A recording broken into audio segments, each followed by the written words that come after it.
Jangan lupa untuk subscribe YouTube channel Metro TV News dan nyalakan notifikasinya. Pemirsa, di masa pandemi COVID-19, pemerintah menggelontorkan sejumlah program yang masuk dalam pengamanan sosial atau Social Safety Net. Di antaranya adalah program Keluarga Harapan, Kartu Prakerja, Bantuan Langsung Tunai atau BLT, Dana Desa hingga memaksimalkan pemanfaatan BPJS. Nah, sebagian besar dari program bertumpu pada teknologi. Untuk itu kita lihat di sini kami ambil dua contoh program yang kini paling banyak mengandalkan teknologi komunikasi dan juga jaringan internet. Yang pertama adalah tentang atau program bantuan sosial dari Kementerian Sosial. Pemerintah ini berupaya melakukan perbaikan data penerima bantuan yang terdaftar dalam data terpadu kesejahteraan sosial atau DTKS, sehingga tidak ada lagi ketimpangan bansos di lapangan atau laporan warga yang tidak mendapatkan bantuan. Yang kedua berkaitan dengan vaksin COVID-19. Dalam hal ini pemerintah menargetkan program vaksinasi COVID-19 pada akhir tahun ini akan mencapai 70% dari 208 juta orang.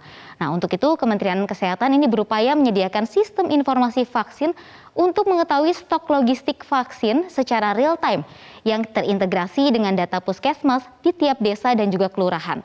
Namun inovasi kebijakan ini tentunya sangat bergantung dengan ketersediaan internet di tiap daerah. Lalu sudah berapa persen sebenarnya fasilitas layanan kesehatan yang terjamah internet di tanah air? Nah, sebagai penanggung jawab dari ketersediaan internet di Indonesia, Kementerian Komunikasi dan Informatika melalui Badan Aksesibilitas Telekomunikasi dan Informasi atau BAKTI ini telah menghadirkan 11.589 titik akses internet di seluruh Indonesia, atau mencapai 32% diantaranya ini didedikasikan untuk fasilitas layanan kesehatan. Tahun lalu, Bakti berhasil menyediakan akses internet gratis bagi 3.126 puskesmas dan juga rumah sakit di Indonesia melalui program KPCPEN. Nah, tahun ini Bakti akan kembali membangun akses internet di 68 lokasi baru dengan target total fasilitas kesehatan masyarakat yang mendapatkan akses internet gratis nantinya mencapai 13.011 lokasi.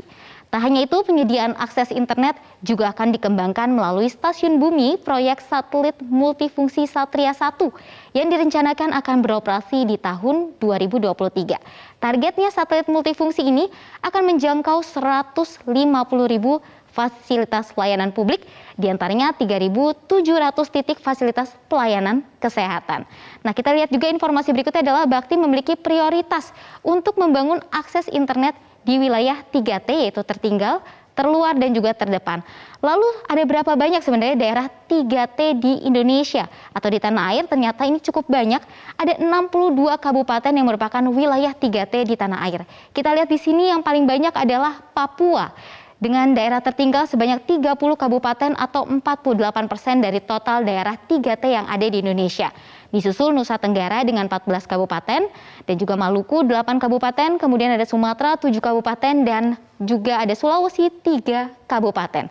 Namun dengan adanya akses internet ini diharapkan program pemerintah ini nantinya dapat dinikmati secara merata.